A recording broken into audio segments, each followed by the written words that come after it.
Não estava nada confortável na entrevista. Nada. O Dorival é um cara muito cordato, dificilmente você vê ele perder a linha numa coletiva, se irritar, mas quem conhece ele via pelo rosto dele. Não estava nada confortável com a atuação do time, dá uma olhada. Para a gente fica até difícil de explicar, uma equipe que vinha jogando com segurança, com equilíbrio, sofrendo muito pouco, e de repente aquilo que nós tivemos no jogo de hoje. Às vezes chega a ser frustrante em razão da evolução que vinha apresentando e da maneira como atua. Nós temos que entender a competição que nós estamos, a responsabilidade que nós temos e a obrigação de buscarmos pontos. É muito simples isso, só que nós temos que assumir um pouco mais. Todos nós assumirmos e, acima de tudo, buscarmos aquilo que nos falta, que é justamente uma competição de regularidade. Só assim nós vamos encontrar uma melhor condição, porque o que nós estamos apresentando realmente não estamos fazendo por merecer. Tava nítido o desconforto dele. Não precisava nem ter ouvido a gente, né? O Dorival acho que meio que resumiu tudo aquilo Os atletas também, né?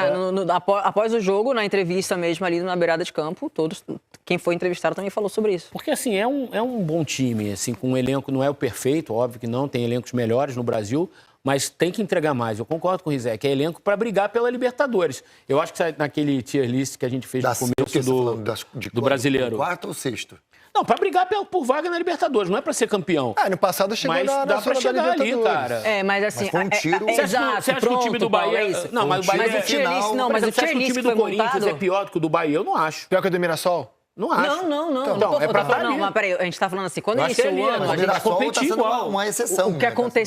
O que aconteceu na reta final do Campeonato Brasileiro ontem, assim como o Internacional, fez com que a gente acreditasse no Corinthians e no Inter. Tudo continuar a evoluir. Por aquele tiro que as duas equipes deram. Então, é muito por isso. E deveria, inclusive, né? Eu não acho que tem obrigação de estar na zona da Libertadores. Mas tem obrigação de disputar, cara. Sim. Concordo. Disputar. Aí sim, concordo. Ficar ali na situação em que ele tá, assim, só empurrar com a barriga para jogar só a Copa do Brasil. Você tem obrigação, Rizek. Não, de brigar para Libertadores, sem dúvida. O campeonato do Corinthians não pode ser esse que é agora. Concordo. Não, obrigação de brigar. Pelos nomes que tem, pelo que gasta com o futebol, com a estrutura, tudo. Você tá falando... É uma das comissões técnicas mais caras do futebol brasileiro. Não, eu acho que tem que brigar. É que assim, chegar... A disputa é ferrenha, né? Você tem Flamengo, Palmeiras, Cruzeiro... times acima do Corinthians. Para ser campeão é outra parada. Botafogo acima do Corinthians. Mas você tá em terceiro, quarto ali, quinto... Perfeito. Aí times que são similares ao Corinthians. Galo, Inter, Bahia. Tem que brigar. Brigar, sem dúvida. Mas você vê uma diferença, o Eric falou do Dorival e eu concordo, mas o Dorival não deu entrevistas assim quando estava no São Paulo. Ele sempre tentava temporizar, né? Ele já está incomodado. É uma situação que é nova também, assim, para ele. Cara, ninguém resiste. 10 jogos no Corinthians e uma vitória, é porque a Copa do Brasil acabou dando esse oxigênio pro Dorival. Porque se o Corinthians é eliminado pelo Palmeiras e tem essa campanha no Brasileiro, eu não sei se ele aguenta. Não era ele a dar entrevista ontem. Não sei se ele aguenta o tranco. Não era ele a dar entrevista ontem. Então, assim, ele sabe que a Copa do Brasil ela é efêmera. Em 2 jogos você pode se ferrar. E estamos isentando ele de ontem, porque pra gente, claramente, pelo menos é o que eu concluo da nossa conversa, foi muito mais uma questão de comportamento, de vontade do time, do que sistema tático, treinamento. Eu acho que é um pouco de tudo, Rizek. Eu acho que o técnico entra no pacote também, cara. Mas o time ele tem uma dificuldade clara, assim, de desenvolver, de organizar ofensivamente o time. É um time que depende muito da concentração dos jogadores, no caso. O Yuri, que ainda não tá bem pelo tempo que ele tá lesionado, do Memphis, do Garro e do Carrillo. Passa muito por isso, assim. Então vai muito na única aposta individual, mas deles que acabam se potencializando. Quando uma peça não tá ali, já não fica legal. Não é a mesma. O Yuri não tá bem, não é legal. Agora vai ter ausência dessas duas peças que são essenciais. O Carrilho ele mesmo descartou para a temporada toda. Mas de um modo geral, é uma equipe que pouco cria, Isaac. Uma equipe que pouco consegue se organizar ofensivamente. Eu concordo. É que ontem, especificamente... E aí entra o trabalho da comissão técnica, entendeu? No todo, eu concordo com você. É que ontem, especificamente, com a vontade que o time tava, podia ser o Rinos Mitchell, entendeu? Não ia adiantar, cara.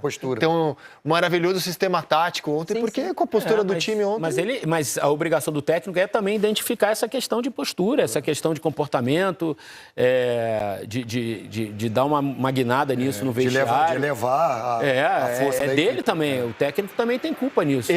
Responsabilidade melhor. O Dorival, além de não poder contratar agora no meio do ano, exceto o Vitinho, que a gente vai falar dele já, olha a lista de lesionados hoje no Corinthians, né? O Yuri Alberto, a gente acabou de falar que passou por uma cirurgia na madrugada.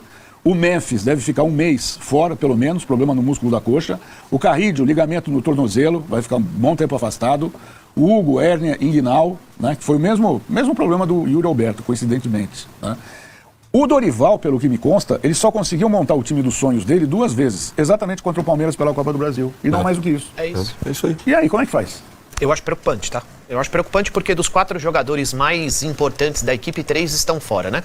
Segundo o meu companheiro Marco Belo, o Memphis de 3 a 4 semanas, no mínimo um mês. Vamos colocar no mínimo um mês. Yuri Alberto, no mínimo um mês. E o Carrilho tá fora da temporada.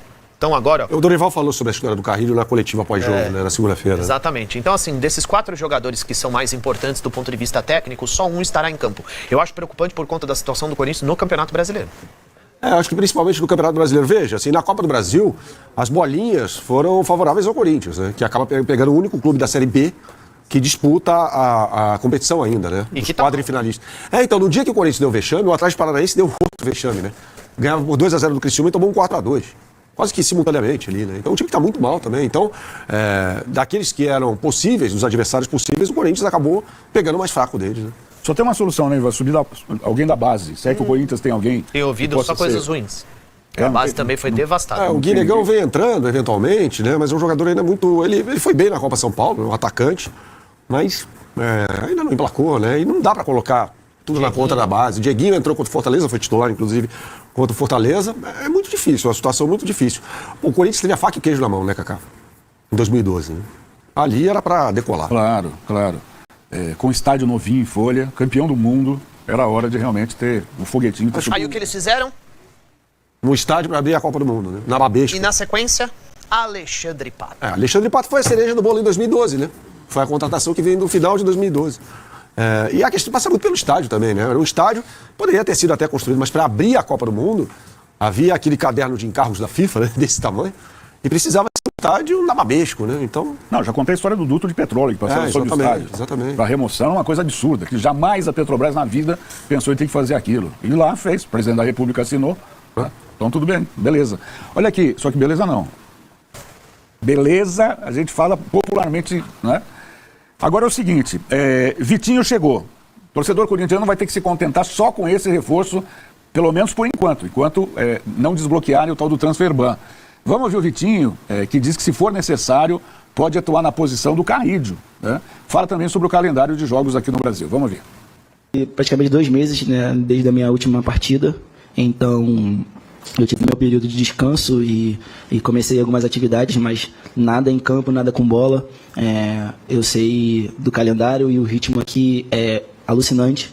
Né? Lá na Arábia você tem mais tempo para se recuperar, as viagens não são tão longas, né? Então você tem tempo de se recuperar, de treinar, de preparar para o próximo jogo. E aqui já não é desse jeito, é jogar, se recuperar, jogar de novo. É claro que eu estou na expectativa muito grande de já começar a jogar, mas eu preciso realmente de um tempo. Eu passei o primeiro turno todo do Campeonato Árabe jogando na posição no que o Carrilho está jogando, e foi a primeira vez que eu tive a oportunidade de jogar, né? No início foi bem difícil, mas com o tempo você vai se adaptando e vai entendendo como é que é jogar na posição. E com o passar dos jogos eu me adaptei bem, terminei jogando no primeiro turno inteiro nessa posição. Então já tive essa experiência, creio que se houver necessidade também posso fazer. Muito bem, tá aí o Vitinho, torcedor corintiano, e o Dorival vão ter que se contentar com essa única peça aí para melhorar o time, né? Feitas as ressalvas aqui em relação à questão financeira, analisando o jogador tecnicamente apenas, assim, um jogador que tem um começo muito promissor de carreira no Botafogo, né? Fez 2 gols num clássico lá no Engenhão e tal, a torcida ficou muito empolgada com ele. É aquele cara que nunca pegou, né? Ele foi pro Internacional, inclusive, com grande contratação e caiu com o Inter em 2016. Né? Então, aí ele foi pro futebol, foi para fora, e aí foi a última contratação do Bandeira de Melo, em 2018, né? No Flamengo, contratação de 10 milhões de euros, e nunca justificou esses valores no campo, né? É um jogador assim que pode atuar em múltiplas funções. Eu não o vejo nesse time do Corinthians jogando na posição do Carrilho, não. Ele deve ter falado sobre o fato de ter jogado como um atacante pelo lado direito no Al-Ittifaq. Eu o vejo mais atuando nesse esquema com 2 atacantes à frente, ao lado, sei lá, do Thales Magno agora, né, que não tem o Yuri Alberto, Thales Magno, Romero, acho que nessa posição. A favor dele é um camarada que tem um poder de chutar com as 2 pernas, ele é meio ambidestro, né? Mas nunca foi um jogador assim de se entregar, ele se desconecta do jogo às vezes, sabe? Perde gols incríveis. Ele parece não ligar muito para isso. É aquela eterna promessa, sabe? Você fala, o Vitinho, contratou o Vitinho, tá? E por onde ele passa, ele não empolga o torcedor, sabe? O Fabinho Soldado, que estava atrás da gente aqui, e cuida das contratações, ele chegou a dizer que foi uma oportunidade de mercado. Quando me perguntaram, por que você contratou o Vitinho? Uma oportunidade de mercado, e talvez para se antecipar mesmo, já sabendo do transfer ban que viria. Sem dúvida. E porque é um setor carente hoje no elenco, né? Romero tá mal, Thales Magno também é outro que começou bem a temporada, fazendo bons jogos, depois caiu novamente, não é um atleta que empolga, nenhum desses ameaça os titulares. O Dorival tem poucas opções para o setor de ataque, principalmente pelos lados do campo. O Corinthians não tem ponteiros à disposição, tanto é que joga com 2 atacantes, né? O Memphis e o Yuri Alberto. Acho que ele pode até se encaixar e pode ser útil em determinados momentos. Mas não é um cara que vai chegar e elevar o patamar da equipe, vai brigar por titularidade, não. Eu acho melhor do que o Romero e o Thales Magno. Pronto. Tecnicamente, é mais bem dotado tecnicamente do que esses dois caras. É melhor. Concordo. Tem uma tela aqui com o aproveitamento do Vitinho nos 2 últimos clubes que ele participou, que ele disputou, né? O Al-Shabaab da Arábia Saudita e o Al-Ittifaq, também da Arábia Saudita, e as temporadas, né? No Al-Shabaab foram 8 jogos, 1 gol, 0 assistência, aproveitamento de 50%. E no Al-Ittifaq, em 64 jogos, marcou 12 gols, 10 assistências, melhorou o aproveitamento dele. Não em relação ao primeiro time, né? Porque também aí é uma questão quantitativa. No Al-Ittifaq ele jogou muito mais, né? 64 vezes contra 8. E marcou 12 gols contra 1, com 10 assistências, né? Então, assim, talvez o que o corintiano espere é o jogador do Al-Ittifaq, não do Al-Shabaab. Mas mesmo no Al-Ittifaq, né? A gente fez alguns jogos aí, era o time no início comandado ali pelo Gerrard, né? Ele mesmo que jogou no Liverpool, tal, foi técnico do Aston Villa. Ele teve algumas dificuldades, não era um time também excepcional, né? Tinha um bom centroavante, o Dembélé, ele jamais jogaria naquela posição. Não é esse Dembélé do Paris Saint-Germain, não, é o outro, o Moussa Dembélé, né? Então ele não poderia, o Dembélé era mais jogador do que ele, então ele acabou sendo deslocado ali um pouco para o lado direito, como ele falou, ele se adaptou àquela condição. O que me estranha na comparação dele mesmo com o Carrilho, e eu acho que mostra até um certo desconhecimento, também chegou agora, da forma de o Corinthians jogar, né? Porque o Carrilho joga como meia pelo lado direito. Não é um jogador um pouco mais avançado, é literalmente um meia, né? Que tem a obrigação ali de fazer recomposição e tal. E guarnecer, às vezes, a subida do Mateuzinho, ele não é esse cara. Definitivamente ele não é esse cara. Eu acho que ele vai ser um parceiro de outro atacante nesse esquema 4, o Losango no meio de campo e 2 à frente. Essa é uma opinião impopular, tá? O Carrilho é realmente um cara hoje difícil de ser substituído no Corinthians pelas características dos demais jogadores, né? Mas se o Corinthians tem um lateral direito confiável, porque o Léo Maná saiu, né? Saiu, foi pro Criciúma. Isso. Léo Maná saiu. Se o Corinthians tivesse um lateral direito reserva confiável, ele poderia usar o Mateuzinho na função do Carrilho como um meia pela direita e ele já jogou dessa forma no Flamengo.